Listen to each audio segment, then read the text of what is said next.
मैं हूं आशीष और मैं आपका वेलकम करता हूं कनेक्टिंग डॉट्स पे। ना मैं क्यों कह रहा हूं कि वर्ल्ड वॉर 3 शुरू हो सकता है। दुनिया ये तो जानती है कि व्लोदिमीर ज़ेलेंस्की ये यूक्रेनियंस के लिए लड़ रहे हैं और नेचुरल सी बात है, अपनी सोवरेनिटी के लिए कोई भी कंट्री लड़ेगी। बट दुनिया ये भी जानती है कि एक पपेट है, एक बहुत बड़े पपेट, जिस तरीके से मोहम्मद यूनुस बांग्लादेश में पपेट ऊपर से डाले गए हैं, नोबेल लॉरेट, उसी तरीके से इनकी कहानी किसी दिन सुनाऊंगा, ये किस तरीके से डिप्लॉय किए गए। बट एक चीज तो दुनिया को पता है कि Vladimir Putin is a strong man. Russia को झुकने नहीं देंगे, रशिया को गिरने नहीं देंगे, और इफ पुश कम्स टू शव तो अपना फाइनल वेपन भी यूज कर सकते हैं। इसी पॉइंट ऑफ टाइम में एक रशियन एमपी ये कहता है भाई कि ये जो यूक्रेन ने इनकर्शन किया ना, कर्स्क में एक इनकर्शन किया है, मैं पूरी कहानी समझाऊंगा आपको। और ये इनकर्शन इतना बड़ा है कि ये this is bringing us on the brink of world war 3। ये जो ड्रामा वेस्ट ने रचा है इस पॉइंट ऑफ टाइम में, मतलब टाइमिंग इतनी गंदी क्यों है वेस्ट की। या तो देखो, वेस्ट ये चाहता है कि वॉर रुक जाए, चीजें शांत हो जाए, या तो वेस्ट ये चाहे कि वॉर हो जाए। ये जो है ना कि थोड़ा सा सबको पोक करके वापस फिर से पीस पीस, सीज फायर, ये समझ नहीं आ रहा कि क्या है। कि आप पहले बोल रहे हो कि मुझे सीज फायर गाजा में चाहिए, मुझे सीज फायर रशिया यूक्रेन में चाहिए, फिर आप पोक कर देते हो बेर को, रशियन बेर को आप पोक करोगे तो वो स्क्रैच मारेगा, पंजा मारेगा, खून निकलेगा। That is the whole point. एक बार और ऐसे ही किया था। अब व्लादिमीर पुतिन रेगुलरली टेस्ट करते रहते हैं। शी जिनपिंग पुतिन ये घूम घूम के भाई क्या अपने बॉम्बर्स को भेज देते हैं आर्टिक क्वेश्चन में। तो यहां पे ये लिखा जाता है world war 3 is closer than anyone dare admitted. मैंने तो बहुत सारे कमेंटेटर से ये सुना है कि world war 3 is already there. आप इसको बाद में हिस्ट्री में 5 साल बाद बोलोगे कि यही तो वर्ल्ड वॉर 3 था। A series of parallel global conflict, जहां पे पुतिन खेल रहे हैं, शी जिनपिंग खेल रहे हैं, बाइडन खेल रहे हैं और नेतन्याहू खेल रहे हैं, सब खेल रहे हैं। और एक क्लियर अलायंस एक्सिस टाइप का बन गया है, वर्ल्ड डिवाइड हो गया है। बाकी लोग अभी न्यूट्रल हैं, बहुत लोग न्यूट्रल रहेंगे भी इस कॉन्फ्लिक्ट के टाइम में, जो दोनों साइड से बात करेंगे। बट यहां पे ये कमेंटेटर कहते हैं world war 3 is already here, so let's start winning it. मैं आपको बताऊंगा कहां कहां क्या क्या हो रहा है पूरी दुनिया में। तो आप सोचिए कि ये तो सीधा कह रहे हैं कि भाई देखिए, जो बाइडन की जो सरकार है, जो बाइडन की जो एडमिनिस्ट्रेशन है, वो काफी इनकॉम्पिटेंट हो चुकी है। उसका कारण है कि वो एक लेम डक प्रेसिडेंट है, मतलब एक्चुअल कुछ पावर बची नहीं है। खुद तो एक तो बूढ़े हो चुके हैं, एडमिनिस्ट्रेशन कौन चला रहा है ये नहीं पता। दूसरी बात, कोई मेजर डिसीजन लेना नहीं चाहते ताकि अपने सक्सेसर के ऊपर थोप के चले जाएं एक वॉर। दूसरी बात, अगर वॉर शुरू भी कर देते हैं, इसलिए चाह रहे ना कि सीज फायर हो जाए ईरान में। समझ रहे, Iran Israel Hamas, cease fire क्यों चाहिए? क्योंकि वॉर कर नहीं सकते इस टाइम में, और अगर वॉर कर दिया और गलती से कुछ उसमें लॉस वॉस हो गया तो इलेक्शन डिफीट तो डेफिनेट है। एक इंपॉर्टेंट इंफॉर्मेशन, सिविल सर्विसेज की प्रिपरेशन करना चाहते हैं तो न्यू बैचेस शुरू हो रहे हैं अगस्त 2027 से। और आप आइए पूसा रोड, करोल बाग, दिए गए नंबर पे कॉल करिए, डेडिकेटेड टाइम लीजिए, फैकल्टी से मिलिए, पेरेंट्स को लेके आइए और एक प्रोफेशनल गाइडेंस लीजिए। उसी तरीके से मुखर्जी नगर में आ सकते हैं, दिए गए नंबर पे कॉल करिए। अगर आप उत्तर प्रदेश में हैं तो सिविल लाइंस प्रयागराज में आइए, यहां पे प्रिपरेशन होती है यूपीएससी सीएससी की और यूपीपीएससी की। तो दिए गए नंबर्स आपको कमेंट्स में भी मिल जाएंगे, वहां से आप क्लिक करिए और एक ऑफलाइन सेंटर पे आइए and then start preparing for civil services. ना ये ग्लोबल कॉन्फ्लिक्ट ट्रैकर है और एसेंशियली यूएस के सोर्सेज से मिलता है आपको। तो council of foreign relation, essentially मुझे बताइएगा कमेंट्स में काउंसिल ऑफ फॉरेन रिलेशन का काम क्या है पूरी दुनिया में। एक बार मुझे कमेंट में ज़रूर बताइएगा कि क्या करता है Council of Foreign Relations. Any which way, सिर्फ डॉट देखिए, Ukraine, Turkey, Azerbaijan, Syria, Iraq, मतलब कोई कंट्री छोड़ी नहीं है। ये जो नॉर्थ अफ्रीका का रीजन है, फिर वेस्टर्न अफ्रीका का रीजन है, हर जगह आप देखेंगे, फिर ईस्टर्न अफ्रीका का रीजन है, हर जगह आप देखेंगे कॉन्फ्लिक्ट चल रहे हैं। उसी तरीके से पूरा मिडिल ईस्ट इज बॉइलिंग। पता नहीं ईरान पे डॉट क्यों नहीं लगा है, बड़ा सा डॉट लगाना चाहिए। तो क्योंकि ईरान के घर में घुस के मारा है ना इसराइल ने, तो हर जगह डॉट ही डॉट है। और पाकिस्तान आपको तो पता ही है भाई कि किस शेप का है पाकिस्तान, क्या क्या करने के लिए पैदा हुआ है ये समझ नहीं आता। अफगानिस्तान में तालिबान है, everywhere you see there is conflict. और इस कॉन्फ्लिक्ट में पर्टिकुलरली जो आपका फोकस रहना चाहिए वो मिडिल ईस्ट में। हमें ये सारी कहानी पता है कि सऊदी अरेबिया साइलेंट है, कुवैत साइलेंट है, ओमान साइलेंट है, यूएई साइलेंट है, चुप रहता है। मतलब कहने के लिए they are the leader of Muslims, but Muslim के नाम पे क्या किया है सऊदी अरेबिया ने, कुवैत ने, ओमान ने, यूएई ने? कुछ नहीं। हल्का फुल्का जो नेगोशिएशन किए वो कतर ने किए।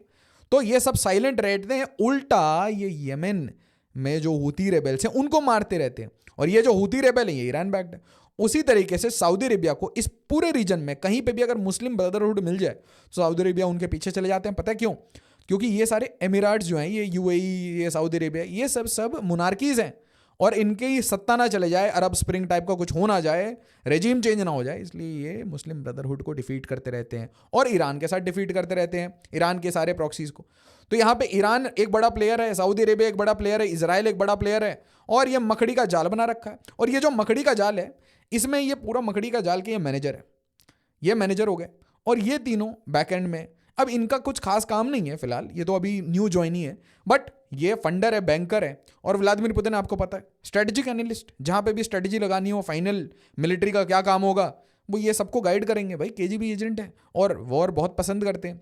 तो अब सोचिए, ईरान ने Iraq, Syria, Lebanon, West Bank, Gaza, Yemen, इन सारे एरिया पे अपना कंट्रोल कर रखा है। कहने के लिए ये पूरा एक सप्लाई चेन बना रखा है। और ये किसको खत्म करना चाहते हैं? इजराइल को। उसी तरीके से, वेट करिए, उसी तरीके से ईरान का एक बहुत बड़ा आर्क एनिमी सऊदी अरेबिया भी तो है। और सऊदी अरेबिया का ये जो पूरा एक कोलिशन है जीसीसी, वो भी है। तो ईरान को चाहिए कि इसको हटाओ, इजराइल को हटाओ, और फिर नेचुरली इस पूरे रीजन में ईरान का दबदबा हो, मतलब इनका दबदबा हो, इनका दबदबा हो। और यूएस का जो अलायंस है with Saudi Arabia, of petrodollar, of Israel, Abraham Accords, ये सब नलिफाई हो जाए। और किसका राज हो? शी पुतिन राज, शी पुतिन ईरान, इनका राज चाहिए इनको। और उसी पॉइंट ऑफ टाइम में दूसरा कॉन्फ्लिक्ट यूक्रेन वाला। यूक्रेन में रशिया को क्या चाहिए? रशिया को वार्म वाटर चाहिए भाई, कि नाटो जो इस डायरेक्शन से ऐसे सीधा मूव कर रहा है, यूरोपियन यूनियन जो एक्सपैंड कर रहा है, और धीरे धीरे जो इनके वो थे सारे मिलिट्री बेसिस थे, उनको मूव करते करते इनके बॉर्डर्स पे ले आए हो। लिथुआनिया, एस्टोनिया, सारी कंट्री में भर रखा है ये जो मिसाइल्स हैं। और उससे आप कर क्या सकते हो? You can penetrate deep into Russia. आप लंबी लंबी स्ट्राइक कर सकते हो रशिया में। और ये रशिया के लिए टेरिटोरियल इंटेग्रिटी, सोवरेनिटी की बात है। तो शी बोले भाई तुम संघर्ष करो, हम तुम्हारे साथ हैं। और उसी तरीके से हमारे किम भाई साहब ये भी कह रहे हैं हम तुम्हारे साथ हैं। तो इस पॉइंट ऑफ टाइम में आपको समझ आना चाहिए ये एक्सिस, यहां पे रशिया यूक्रेन क्राइसिस में ये वेपन्स, लॉजिस्टिक्स सबका सपोर्ट कर रहे हैं। और उसी पॉइंट ऑफ टाइम में आपको ये समझ आना चाहिए कि चारों तरफ से एक रिंग फेंसिंग कर रखी है, नाटो से रिंग फेंसिंग। बट इसको भी तोड़ के बैठे हैं व्लादिमीर पुतिन। हंगरी का एग्जांपल ले लीजिए। हंगरी, विक्टर ओरबान एक तरीके से नाटो के मेंबर, और बातें सारी पुतिन के करेंगे, मिलने जाएंगे डोनाल्ड ट्रंप, फिर शी जिनपिंग पुतिन से, उसी तरीके से लुशेंको, बेलारस। तो अब तो ये बात हो रही है, मतलब सोशल मीडिया आप देखेगा तो सारे लोग बोल रहे हैं कि हो सकता है बेलारस इधर से फ्रंट ना खोल दे यूक्रेन पे। क्योंकि यूक्रेन ने क्या किया, यूक्रेन पे फ्रंट इस एरिया में खुले हुए थे, इस एरिया में, ठीक है। यूक्रेन ने क्या किया, इस एरिया में फ्रंट खोल दिया, इस डायरेक्शन में। ऐसा ना हो बेलारस इधर फ्रंट खोल दे। क्योंकि देखिए आप समझ नहीं सकते व्लादिमीर पुतिन किस डायरेक्शन में ले जाएंगे। और फिर पुतिन क्या कह रहे हैं? क्रेमलिन अक्यूजेस, और ये समझ लीजिए इनके जो भी स्पोक्स पर्सन है या कोई भी कुछ भी कहते हैं, हाईली सेंट्रलाइज सिस्टम। तो अगर स्पोक्स पर्सन भी कोई स्टेटमेंट देते हैं ना, the statement is directly coming from Vladimir Putin. So Kremlin accuses the West of helping Ukraine attack Russia.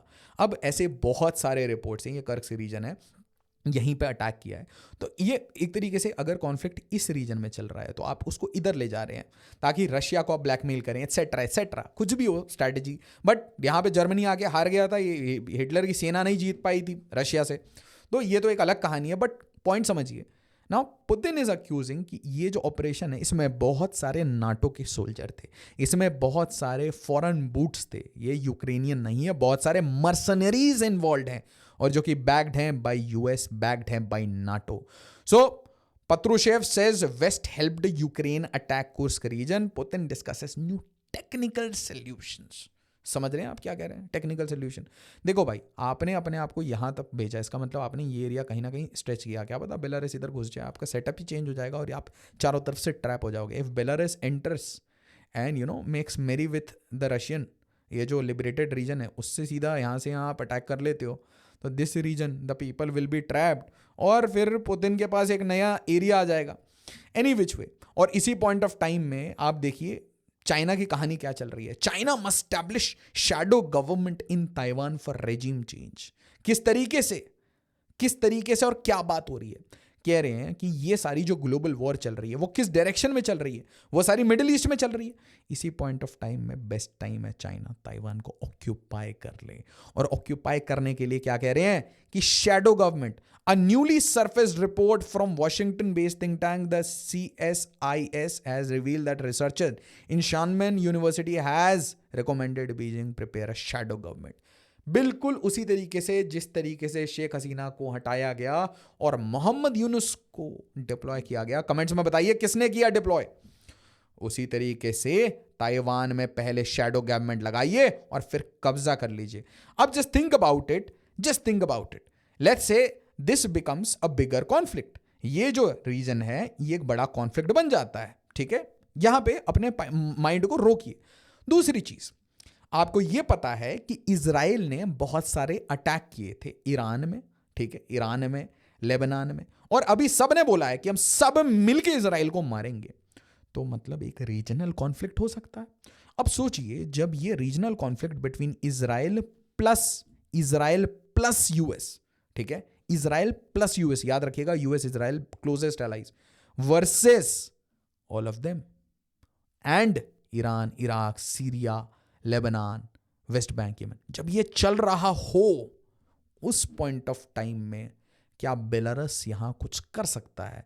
क्या ये जो कुर्क रीजन है, इस रीजन में बेलारस और व्लादिमीर पुतिन कुछ और ऑफेंसिव ट्राई करेंगे? टेक्निकल सोल्यूशन क्या है? क्यों इतनी वार्निंग दे रही है? और उसी पॉइंट ऑफ टाइम में पैरेलली सोचिए, उसी पॉइंट ऑफ टाइम में it becomes the best time for China, क्योंकि जो ऑपरेशंस म्यांमार में हुए, म्यांमार में आपको पता है इट्स अनस्टेबल रेजिम, 2021 से मिलिट्री कोर्स, और इसलिए आपको समझ आएगा, जब ये कहानी आपको समझ आएगी ना, तो आपको समझ आएगा why Bangladesh is a small puzzle in the bigger global picture. ये बहुत बड़ा गेम है। साउथ चाइना सी का गेम है, ताइवान का, लुजलो स्ट्रेट का, कोरिया का, कोरियन पेनिनसुला का, इसका गेम है, जापान की सिक्योरिटी का गेम है, इसराइल की सिक्योरिटी का गेम है, जिसके बीच में ये सब मोहरे हैं, म्यांमार एंड बांग्लादेश।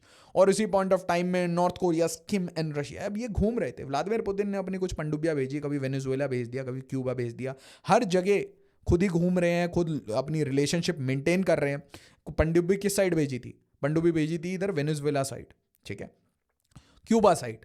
और खुद कहाँ घूमने गए थे? खुद गए थे वियतनाम। उसके बाद कहाँ गए थे? वेंट टू मीट किम। तो सारे लोगों से अगर पुतिन मिल रहे हैं, दैट मीन्स ही वांट्स, क्योंकि यहां पे भी एक नया फ्रंट है, और वह फ्रंट है बिटवीन कोरिया। क्यों साउथ कोरिया अभी चिल्ला चिल्ला के बोल रहा है कि हमको यूनिफाई करना है, हमको यूनिफिकेशन चाहिए?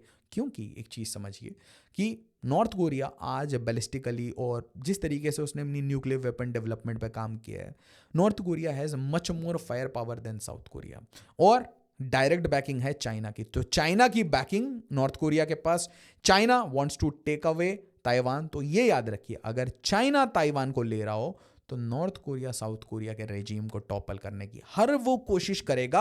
और कहां यूएस डिफेंड करेगा? क्या साउथ चाइना सी को डिफेंड करेगा, ताइवान को डिफेंड करेगा, कोरिया को डिफेंड करेगा, या इजराइल को डिफेंड करेगा? और इसीलिए लिखा जाता था US must prepare to fight China and North Korea at the same point of time.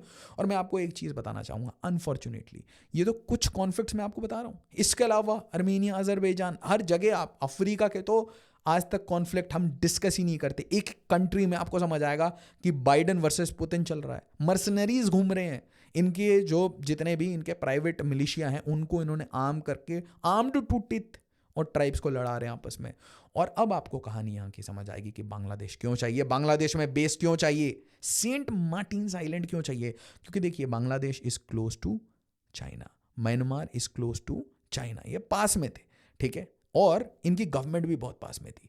तो अब यहाँ क्या है, इस एरिया में इन्फ्लुएंस बनाना, म्यांमार में और बांग्लादेश में, और इस एरिया को यूज करना है to hit China just in case, क्योंकि एक चीज तो याद रखिए, वॉर गेम करके बैठे हैं वो, उनको ये पता है साउथ चाइना सी नहीं हारेगा यूएस, ठीक है, बट उनको ये पता है ताइवान बहुत आराम से हाथ से जा सकता है। ताइवान इज सो प्रॉक्सीमेट कि वो बचा नहीं सकता, और कोई कोलिशन बन नहीं रही है ना, ऐसा हो कि Japan, south Korea, Taiwan, Philippine से कोलिशन बनी हुई हो, एक रिंग बनाओ, ना ना ना ना ना। और आप अपने खुद के सोल्जर्स, एक्सपेंडेबल तो है नहीं, यूएस अपने सोल्जर्स खुद तो नहीं लगाएगा, तो if these countries they are not man enough to defend themselves, तो यूएस ऐसे थोड़ी ना अपने पर्सनल को कंट्रीब्यूट कर देगा। It is mostly a defence industrial complex, तो वो आराम से बोलेगा ठीक है वॉर लड़ते रहो, मैं वेपन्स और पैसे दे दूंगा, that is the max I can do. And that is why to keep China boiling, उसने ये चारों तरफ अपने अपने छोटे छोटे अलायंस बनाए। इसका मतलब ये नहीं है कि वो इन कंट्रीज को डिफेंड करेगा, और ये भारत के लिए बहुत इंपॉर्टेंट सीख है, वो इन कंट्रीज को डिफेंड नहीं करेगा, बट वो इन कंट्रीज को यूज करके चाइना को डिस्टेबलाइज करने की हर कोशिश करेगा, ताकि चाइना कभी भी उसको चैलेंज ना कर पाए as a global power. That is the whole story. Video को ज्यादा से ज्यादा शेयर करिए, लाइक करिए एंड सब्सक्राइब करिए to the channel connecting dots. Thank you so much. जय हिंद, जय भारत।